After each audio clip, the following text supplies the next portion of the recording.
Por causa dos traumas, este homem prefere não mostrar o rosto. O estresse, a pressão no trabalho o adoeceram e ele já foi afastado das atividades algumas vezes. Quando eu me afastei pela primeira vez, que chegaram à conclusão, a médica do trabalho chegou à conclusão que era melhor que se afastasse, eu fui muito resistente a isso, fiquei muito preocupado. E aí realmente foi melhor.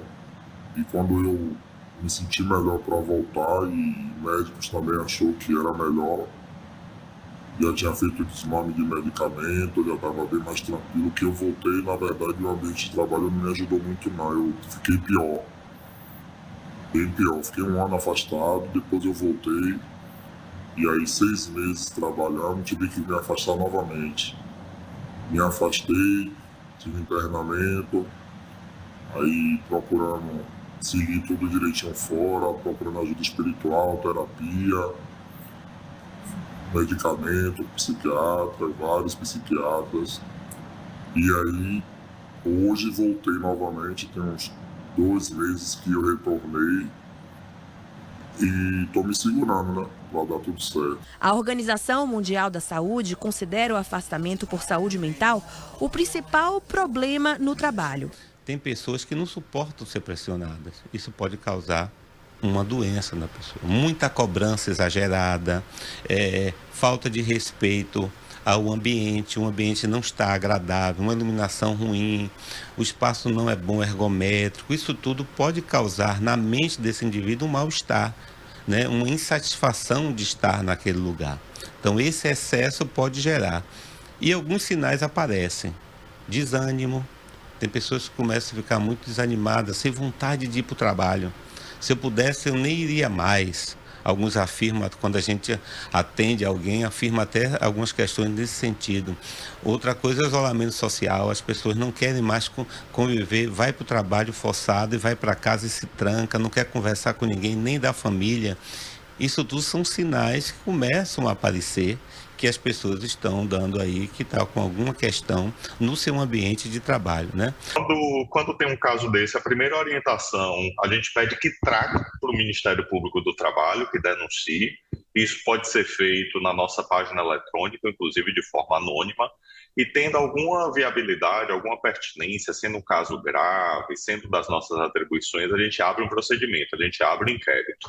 Quando o procurador abre o inquérito, ele vai colher provas. Então, ele pede documentos para ver o regramento empresarial, às vezes já se tem a gestão por estresse ali no próprio regulamento.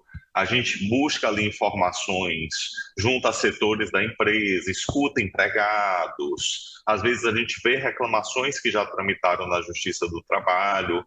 Tudo isso para formar o convencimento do procurador. A partir daí, a gente chama a empresa, tenta mudar a cultura, mudar o que vem sendo feito na empresa. A depender do caso, a gente pede uma reparação, uma indenização, cobrança de multa. A gente busca firmar um termo de ajuste de conduta. Às vezes, a gente ajuiza uma ação. Nos últimos 15 anos, o SUS atendeu quase 3 milhões de casos de doenças ocupacionais, muitos relacionados à saúde mental. E o problema não está ligado apenas à atividade específica, mas também às condições gerais do ambiente de trabalho. Por isso, em novembro do ano passado, o governo federal modificou a lei e aumentou para 347 a quantidade de doenças ligadas à saúde mental e ao trabalho. Entre as doenças adicionadas à lei federal está a mais falada e a mais comum entre os trabalhadores: a síndrome do esgotamento profissional, o burnout. A pessoa começa a ter insatisfação de estar naquele ambiente, não gosta da presença ali, o mal-estar com algumas pessoas dos seus relacionamentos, a vontade de não ir mais. Aí o desgaste começa a acontecer e aí desencadeia algumas questões que se apresentam. A exemplo da próprio desgaste físico, síndrome do pânico. Tem pessoas que estão com a síndrome de burnout e já apresenta um sintoma desse, até desenvolver a depressão. Essas questões da saúde mental no ambiente de trabalho tiveram mais em evidência depois da pandemia de Covid-19, mas o psicanalista alerta que a pandemia só acelerou os processos que já existiam. Ele é criador de um método que ajuda as empresas a diminuir a quantidade de problemas de saúde mental entre os funcionários. Tem empresas fazendo já algumas ações. Exemplo, depois que a gente faz todo o trabalho na empresa, a gente dá algumas dicas. A gente dá dica de alguns precisarem fazer terapia, a gente dá dica de desenvolver empresa, desenvolver respiração, terapia do riso, holística, essas coisas. O riso mesmo ajuda muito, né? O abraço produz hormônio de felicidade. Atividade física, alongamento em alguns horários no trabalho, uma vez por semana a empresa fazer isso. Todas as nossas experiências, a gente tem visto os resultados positivos. Fique aí atento, portanto, aos sintomas. Se você tem algum sinal de descontentamento,